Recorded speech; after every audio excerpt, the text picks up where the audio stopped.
What a beautiful sight. After spending a couple of days in Astoria, Oregon for the Goonies' 40th anniversary, I've been traveling down the Oregon coast, one of the most beautiful places on Earth. Kinda wondering what I'm gonna do with myself today, because I woke up in the little port of Charleston today. It was all foggy and misty, and found myself, to my surprise, with absolutely no voice.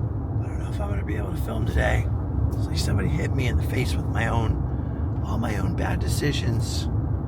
Probably wouldn't make for the most sexy thing. I thought to myself, that's a bummer. I guess all we're gonna do today is cruise down the road. Nothing else we can do. As you can hear, it's come back slightly. Also several days behind editing videos. So I figured maybe that's for the best. I'll book a hotel pretty close by in the bottom of Oregon. That way I only have to do a little drive and we'll catch up with the computer stuff. Somehow that's just not enough, especially while passing by this. Here is Oregon's Prehistoric Gardens. And here there be dinosaurs. This family-owned business actually opened on January 1st, 1955, earlier than Disneyland, as a matter of fact, and for 70 years has offered visitors from all over the world a glimpse into a beautiful and almost untouched section of Oregon rainforest back here that is so gorgeous and primeval, it marks the perfect location for dinosaurs. It was founded, and the original dinosaurs were sculpted by a guy by the name of Ernie Nelson, who was an accountant and business runner that had been born in Minnesota, migrated out to California. He was an artist too, and supposedly even turned down a cartoonist job at Disney, that in 1953 sold the family home in Eugene, Oregon, and bought 77 acres of coastal rainforest here, where he established the Prehistoric Gardens. It took 2 years to finish the first 5 dinosaurs, but over the next 30 years, into the 1980s, Ernie sculpted 23 dinosaurs, now spread out on 33 of those original 77 primeval acres. And having traveled up and down the Pacific coast a lot, I can tell you they are some of the most beautiful acres of woods and streams and moss and crazy plants I have ever had the pleasure to see or film, and I'm finally back and ready to head inside. Dude, I love everything about this place, from the dinosaurs obviously, to the plants here, to the hand-painted signs leading into the world of long ago. I know it's hard to read this on camera because of the light through the trees, but there's all kinds of information on here leading you into the prehistoric garden. Look at this, even these wooden benches look primeval. Oh, it feels so good to be back. It is so gorgeous out here. You know me, I love a good roadside attraction. That's why I initially stopped at the Prehistoric Gardens. The first time I ever came, I was obviously just ready to go wild on seeing dinosaurs and get excited and start screaming my head off. But what right away impressed me the most and left a very lasting impression is just the environment out here, the atmosphere of it, the sounds of the birds and the insects, and just the homemade and well-loved nature of this place. And look at that. Like I said, it's just like all the hand-painted signs and everything, the history here. 70 years of dinosaur history and more than 300-year-old trees. The ferns, there's roots sticking out into the path. It just feels a little bit untamed, a little bit wild in the best way. Dude, look at the size of this Brachiosaurus right here. That is so amazing. I think most of the original dinosaurs out here had steel frames covered with wire mesh, and then eventually concrete. So some of these dinosaurs are going to be here for quite a long time. Obviously, Ernie Nelson got much better at making dinosaurs over the years, and since he's been gone, his grandchildren have been running the place. I believe some more have been added since his death in 1999. I could be wrong about that, but even in the front of the place, you'll see some more modern dinosaur statues. Not sure about inside, I don't remember, but that's part of the fun of coming back. Dude, if I was planning on having a more mellow day than I normally do, and a more mellow adventure that is yet still filled with amazing and wonderful and exciting things, I could not have picked a better spot. This really worked out. Dude, look at that freaking triceratops. This is what I love so much. Now, Ernie did actually put a lot of research into this. He spent 3 years researching dinosaur anatomy, drawing their skeletons, and actually even consulting with paleontologists and visiting museums to ensure his dinosaurs would be as accurate as possible. But it was also the early 1950s, right? Paleontology, relatively speaking, was in some early stages. But that's what I love about these dinosaurs, particularly the earlier the better, because they have that kind of handmade, classic, fun dinosaur look. You know what I mean? Like nowadays we can do much more accurate dinosaur replicas, get feathers on them. We have animatronic dinosaurs in museums and stuff. But there's something about the old school, handmade, gigantic concrete dinosaur roadside attraction dinos that is just so freaking fun. They are fun looking. Look at this. Look at the Dimetrodon. Look at him just skulking around in the bushes right there. I love it. I love the shape, the color. Look at the detail on this guy. So cool. And the environment there. And I mean, look at the way the moss grows on the fences and all the old ferns and everything. It doesn't hurt that Jurassic Park 2, one of the things that lodged dinosaurs in our brains forever, was partly filmed up here, well, close to here in the Pacific Northwest. I don't know how accurate my mental image of dinosaur times is, but when I picture dinosaur times, all I think of is like ferns and rainforest and all that stuff. And this is a little section of Oregon rainforest. There was all kinds of mist coming over the highway this morning. That is what fuels all of this. That is where it gets all the water from. Look at the size of that tree right there.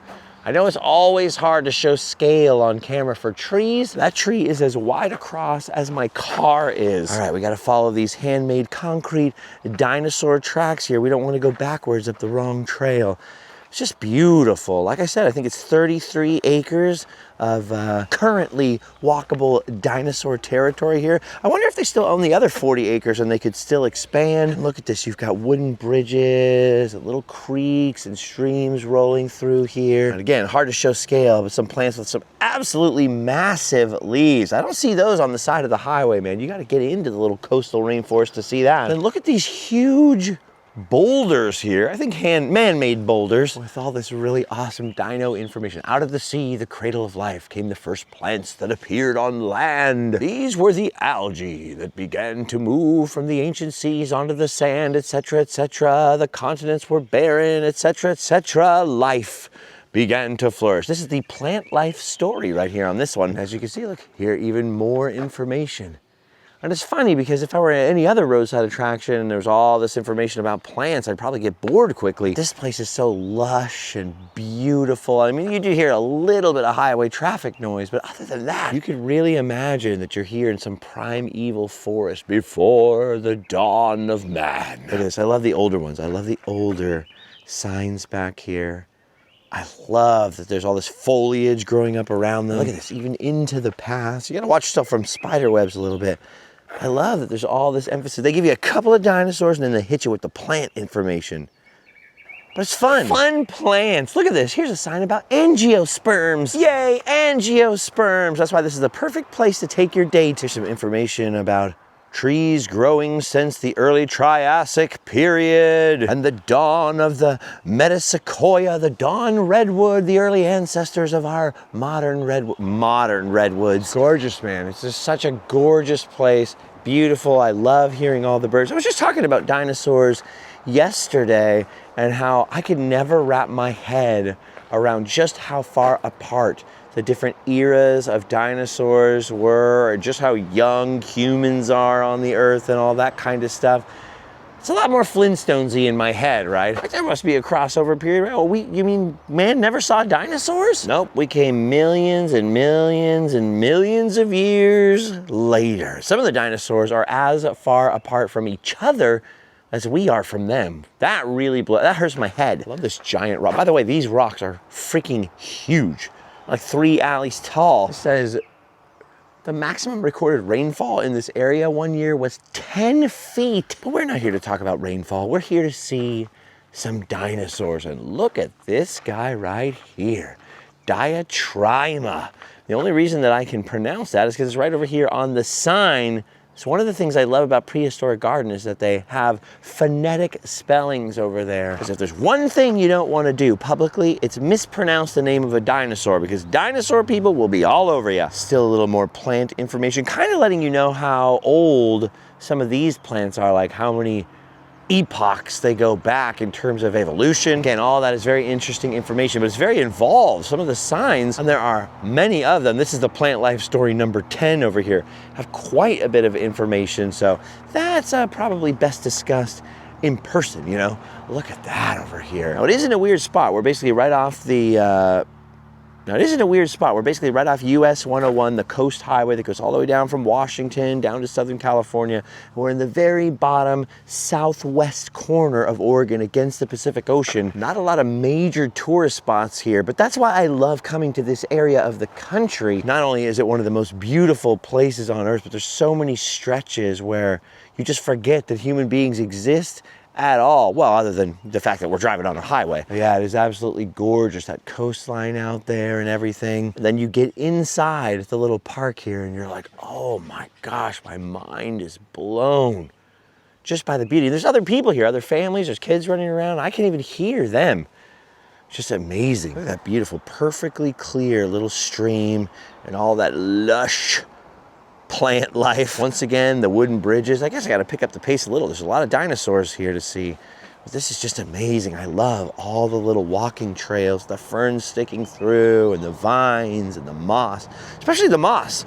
I'm from Southern California myself, and I've been all over California as a kid. I always thought we had the most beautiful, green, luxurious stuff. You always hear about ever-blooming California. California's forests and mountains are very beautiful, but mostly from a distance, because especially in Southern California, our forests are much more dry. We don't get this kind of lush undergrowth and the moss and the lichen and all that stuff. We got pockets of it, especially up here towards Oregon. There's just nothing like this where I'm from. Nothing like it. Ooh, look at this. A prehistoric turtle, the archelon. Look at the size of that thing. You could probably fit a family of 4 and the couch on the back of that turtle. I love that he's sitting in the plants with the foliage sort of overgrowing his head here. Kind of gives it this weird, surreal, almost realistic feeling. Gosh, speaking of overgrown, look at all of this stuff. Oh, here's a perfect chance for me to show you just how big these frickin' leaves are. Look at this. I got some pretty darn big hands.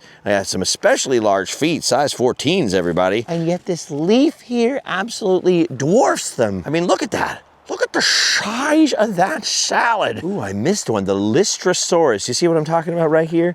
How it has the phonetic pronunciation, literally swamp lizard. This says it's a mammal-like therapsid reptile. How is it mammal-like? I don't understand. This says the nostrils located high on the skull indicate that the plant-eating Lystrosaurus spent much of his time in the water like the modern hippopotamus. It's a lot smaller than a hippopotamus though. It's awesome. Maybe it's a hip-hopopotamus. His rhymes are bottomless. I love the wooden bridges, man. I love that that turtle's just hiding back there. You see, there's so much undergrowth and plants. Things have a tendency to sort of pop out at you here. Like I said, 23 of Ernie's original dinosaurs are here. Do you see any of them when you're looking around? No, because they're all hidden in the forest. That's what makes them fun to discover. I don't normally take such long, unedited, slow shots of trails and walkways.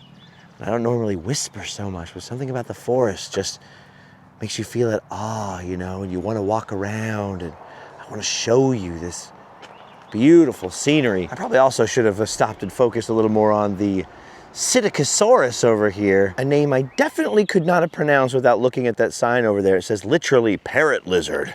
I love that scientists will use like fancy Latin and all that kind of stuff to give animals and plants names. And then you find out that it means something funny. Look at this, he's a parrot lizard over here. Look at the eyes, man, that's amazing. Some of these statues are over 70 years old now. They're incredibly well preserved. I've been to a lot of roadside attractions with much newer concrete stuff that looks much more weather worn than this.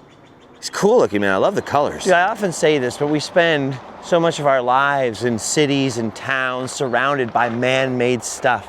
It is really easy to forget just how beautiful this world is and just how much of it there is. I often notice that people in cities and towns are like, everything's so overpopulated and crowded, the world is gonna end. Oh, just how beautiful this world is, and also just how much of it there is. It's often been my observation that people who live in cities and spend most of their time there are the ones that are like, oh my gosh, everything's overcrowded, it's the end of the world all the time. And whether or not that's true, I've always noticed those are people who don't travel much, especially by road, where you cross the vast deserts or through the vast forests of the Pacific Northwest. There's a whole lot of earth out there to see. And I've been crisscrossing the United States for more than 25 years by road, and I've seen a lot of it in terms of what's off the major interstates, but the more I travel, the more I realize just how much there is to see, and just how true it is that one lifetime is not even close to enough to see it all. Oh yeah, look at that head peeking up through the trees. Yes. Oh man, would you look at the size of that thing? Whoa, this is the Elasmosaurus, I think? Yeah, look at that. Elasmosaurus. I remembered something from last time. Mostly because it sounds very close to London's mother's maiden name. Some big old floppy fins on him. So it's obviously some kind of like plesiosaur style water dinosaur. Dude, you can't even see the whole thing because it's all nestled in the plants. Got that big old long neck up there in the trees. Those rumples way back there in the ferns. Consequently, it's hard to get a photo or some footage that really does this dinosaur justice, this sculpture justice. But I'll tell you, standing here, it's very hard to tell. There's a creek right down there. It's kind of overgrown, so it's hard to see on camera, but in person, you just get this feeling like this big old flopper flapped its way up out of that babbling brook down there. I don't know if you can hear that. Little babbling brook. Some creatures moving around down there too. Weird. That's something else I was going to say. By the way, this tree trunk you can see over here, this huge tree trunk is probably, I don't know, you could probably put 4 of me shoulder to shoulder in front of that thing and still not quite cover it. It's huge, but yeah, this place gives you this crazy sense. Look at the back of the Triceratops. He's right there. And I almost didn't see him at first. Prehistoric Gardens gives you this weird sense that like, anything could pop out at you at any moment. Not so much that dinosaurs are going to come to life and get me, but anything. Like Bigfoot. Like even though this is a roadside attraction and tourists visit here every day, I just have the strangest feeling like I'm being watched, or like right up there on the hillside. If I look long enough, I might just see Sasquatch. See what I'm saying about these benches? They remind me of trees of mystery. That's the other place. It's not too far away, not too many hours away down the coast in California, that I absolutely love to walk around. A lot of coastal redwoods there, some of the tallest living things on planet Earth. See those roots right there in the path? You gotta watch out for these as you walk around, because they grow up and trip people with a vengeance. But yeah, that place has no giant concrete dinosaurs, and I love that equally as much. There's something special about the Prehistoric Gardens, I think because it is a rainforest, and it's so lush, right? It's not just redwoods and ferns. There's so much like deciduous trees, leafy trees down here. I can see some berries growing on those vines, those giant water salad plants. A strange mix of familiar plants and plants that I've never seen anywhere else before. Look at the moss hanging in the trees and growing. And then of course there is the gargantuan, colorful, concrete, homemade roadside attraction dinosaurs. Okay, stop getting excited, calm down. This is the Trachodon. Literally rough tooth. That's what my parents should have named me. Trachodon, rough tooth over here. To be honest with you, it's a pretty good band name for me specifically. Like next time I'm in a band, maybe it should be called Rough Tooth. We are Rough Tooth. Look at this thing. Look at his like duck bill in the front there. I love the colors on it. I just love the sculpt. You know, there's something very anthropomorphic, and yet it feels pretty faithful to what they thought dinosaurs looked like in the 1950s. And the other thing is, I'm sure he got better at it as he went along, but I love that the early dinosaurs that were hand sculpted by the creator of this place are so smooth. Like, look at him, the texture of the dinosaur is so smooth. Today, you know, so when, you know, all these big dinosaurs that you see today, Dinosaur World in Florida and all these places, they do their best to add all kinds of texture and make them much more detailed, because now we know what dinosaur skin looks like. We found all these fossils of dinosaur skin and everything. That's what I mean about, gosh, look at the way he's so camouflaged right there. Like, he's such a bright, crazy colors, and yet with all the light coming through the trees and the different greens out here in Oregon, he really blends in. There's something fun about that early phase of dinosaur design. I think they match like your toy dinosaurs from when you were a kid much better. Those little tiny quarter dinosaurs are all colorful and fun, or those like big 80s plastic Dorme dinosaurs. Was it Dorme, Chapman? I can never remember the name of that company. Or Imperial. Imperial was another company that made those 80s dinosaurs. And I love that Ernie included all kinds of dinosaurs in here like this. Look at the ichthyosaur, or literally fish lizard. Something about that thing, like the way you're walking through the beautiful forest and you get to the bridge over the stream, you get this beautiful, and then there's a big gargantuan dead fish over there. Look at that. They think like seals or sea lions or whichever one it is. This is like a creature that went from ocean creature to land creature to then back to ocean creature. There's just something so perfect about this one. Look at his big, cute, dead eye. How could a dead fish look so cute? I don't know. I guess he's not a fish, he's an ichthyosaur. I think he's dead. Dude, I had to come backwards down the trail as people were coming, and I started talking to the girl about, look how he's so cute. Is he dead? Why is he so cute? I was like, exactly. I didn't want my chuckling to pervade their experience. I've got another favorite dino in this forest towards the end, but that one is just so unique. One of the other girls was like, maybe he's just sunbathing. I mean, fair enough. It's not actually a fish, it's a lizard. Maybe they got out and absorbed a little sunlight, huh? Why's this guy laughing at me? I'm just trying to get a tan. What a beautiful place, man.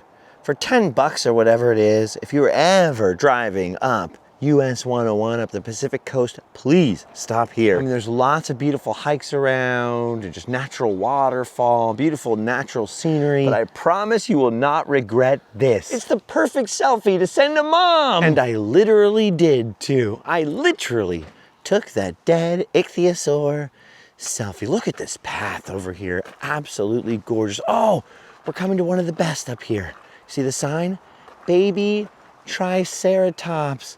And look at that. Look back here in the little clearing. Not only do you have two tiny baby triceratops, look at the eggs they hatched from. I love that. It's crazy that dinosaur eggs were discovered, as the sign says right here, in 1923. That's when the first dinosaur eggs were discovered. So we've only even had their eggs for 100 years. So go back 70 years ago, basically when Mr. Nelson started making his dinosaurs out here in the prehistoric forest, we'd only even had dinosaur eggs for 30 years. There was much less information about dinosaurs around. That's why I think places like this need to be preserved forever. Yes, they can still give you accurate information and stuff like that, but this style, the sort of aesthetic of dinosaurs from the 50s and 60s all the way up into the 80s when I was a kid, or even really into the 90s, everything basically before Jurassic Park and making strides in DNA and new discoveries. There's just a dino look and vibe and feel that changed dramatically in the 21st century. Maybe it was the History Channel, Discovery Channel with all those shows, all those CGI dinosaur shows, and every couple months they'd be like, actually, T-Rex looked more like this. All right, what do we got here? Cyanognatha. See, dude, even with the sign right there, I was having trouble with that one. My brain is not working right. Super Low Brain. Another good appropriate band name for me. Low Brain Cynognathus. Literally dog-jawed. Well, this place is giving us all kinds of good band names. Literally dog-jawed. Look at this though. A meat-eating mammal-like therapsid reptile. Why do they keep saying they're mammal-like?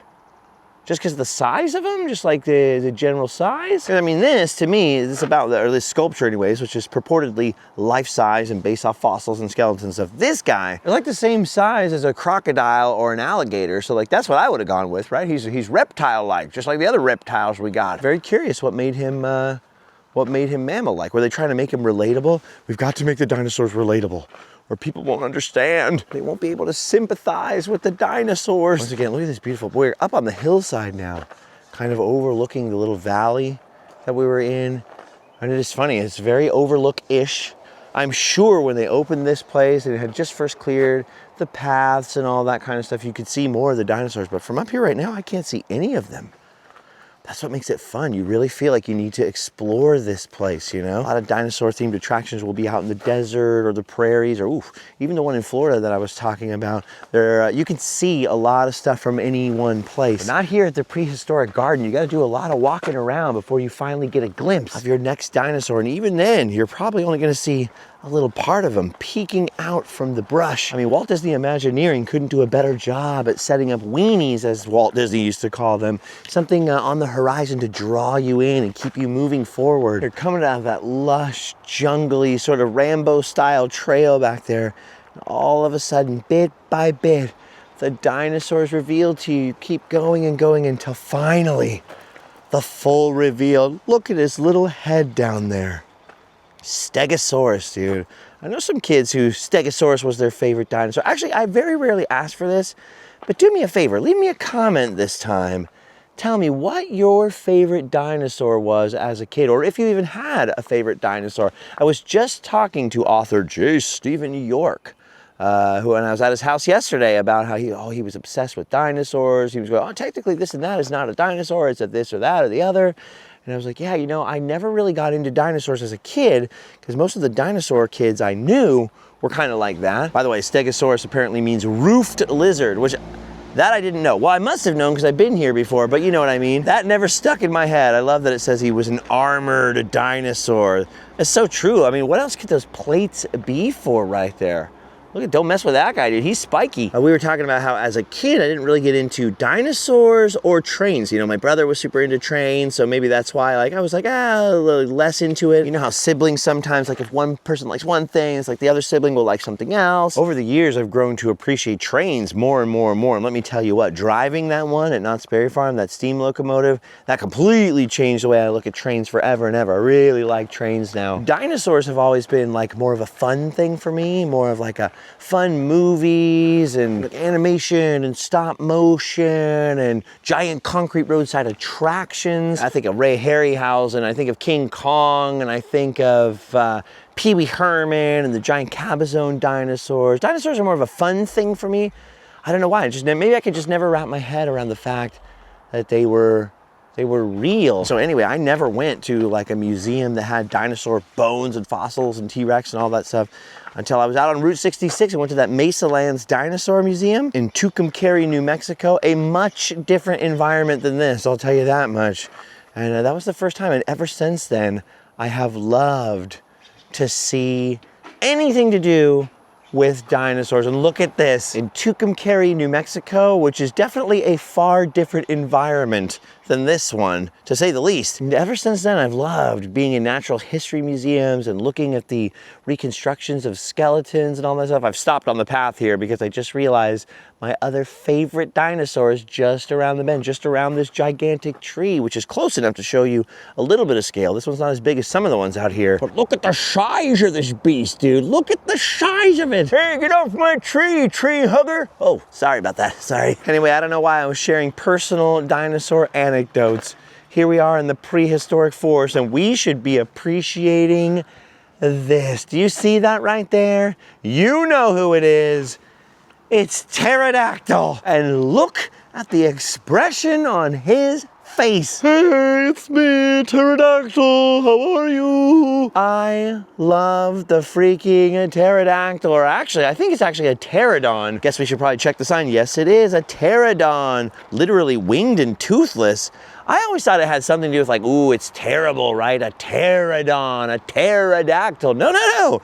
He's winged and toothless. That makes it even funnier. The look on his face matches better. Hey, hello, I don't have any teeth. I think that voice in my head partially comes from Pee Wee Herman, right? Terry the pterodactyl. Oh, that is so cool right there. So cool. I think it's like a brontosaurus and brachiosaurus. Is it one of those where they thought they had two different species of dinosaur and they found out they're actually the same, and so they merged the names? Or is a pterodon and a pterodactyl, are they two different things? Maybe I should have read the whole sign. Let me get back to the sign. No, nothing about that. It says it lived during the Cretaceous period 70 million years ago, but the sign might be 50 years old. So maybe it's 70 million and 70 years ago. Maybe pterodactyls were smaller or something, because this says that pterodon was one of the largest flying animals of all time with a wingspan of 27 feet, which is why this is absolutely massive and enormous. I mean, I know you can't see scale because all the dinosaurs are back in the bushes away from where we can get super, super close to them, but they are all enormous. I mean, they're huge. And like I said, Mr. Nelson went out of his way to try to make them life-size. He was working from the fossils and the reconstructions at the time. That is one big flying lizard right there. Yeah, this is way more of a challenge than I thought it would be to kind of show you a sense of scale, but maybe if I get all the way down even with him, you can kind of see how small I look on how huge that thing, 27 foot wide. That's 5.5 alleys, dude, almost 10 yards wide. That is a big old beast. Okay, so earlier today, when I was coming here, and I was leaving that little town of Charleston, instead of going back through Coos Bay, I went down all these back roads, like logging roads, very mysterious and kind of spooky and foggy today. Anyway, a massive eagle flew down out of the trees on the right side of the road, like right over my windshield. Funny part was there was a car coming the other way, so he flew between our cars, super low. And I mean, like, you know, eagles are big, they're big birds or whatever, but when you see one with its wings fully out, like coming whoosh across your windshield like that, it was terrifying. The thing was huge. Terrifying for the suddenness, not the hugeness of it, but dude, it was a big freaking bird, and that was nowhere near 27 feet. It gave me this like primal, leftover caveman brain DNA, like startling, like primordial fear of just big predatory bird. It was so huge. Like the thing snatched up a baby, and I know caveman and pterodons didn't live at the same time. There's something about it. It is like, imagine that swooping down out of the trees at you, dude.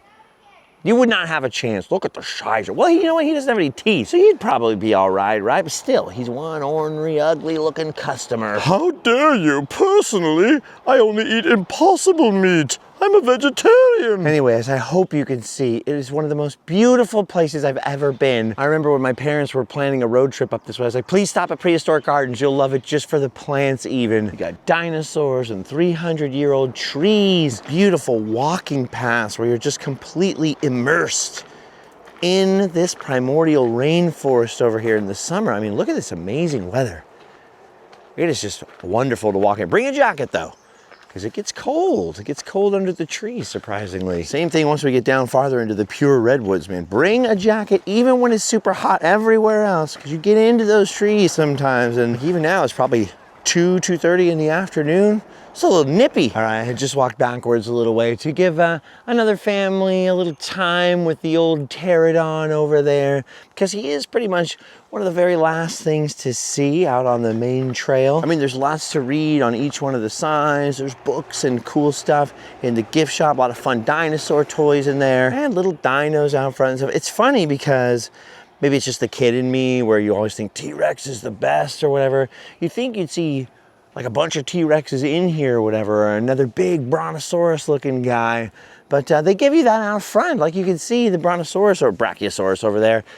You can see that from out front on the road, his little head. And T-Rex, which for most people is the best part. And T-Rex, which for most people is the only dinosaur they care about. Ah, watch it there, bub. It's basically fully outside in the parking lot to enjoy for free at any time of the year, even if the place is closed. I think that is really cool, man. They put the best right out front, or well, the most popular, I should say. T-Rex is probably the most popular dinosaur, I would imagine, right out front for you to enjoy without even coming in. Super reasonably priced to come in here. What the heck? Eriops. Oh, I forgot about this one. This one's not even a reptile. This one's an amphibian.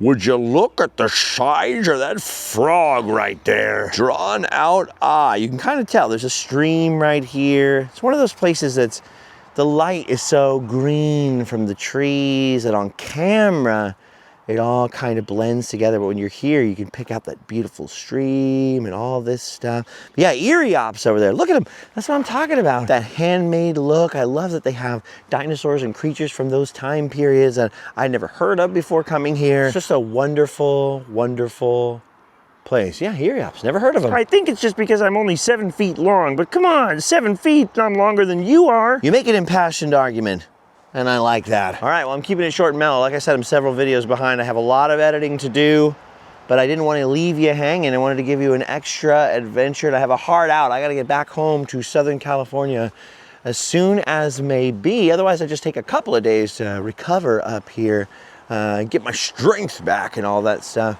But I've got to get down. I got to get back home. I've got a road trip with my son who just graduated high school, and my dad and my brother. It's one of those cats in the cradle and the silver spoon type of thing. If you like this adventure, going a couple years back on this channel, I got a whole series going up the Redwood Highway, the Pacific Northwest. We got all kinds of roadside attractions and history on there, as indeed we do from all over the United States. Lots on Route 66, Disney World, Disneyland. If you've never seen me before, my name is Justin Scard, which comes from my old band name. It was called The Scard. That's why I've got that. My mother is not really that excited about the fact that everybody thinks that's my name. As for the rest of you who have already been here before, in Randomland, I mean, not necessarily in Prehistoric Gardens, I'm just glad to see Moria.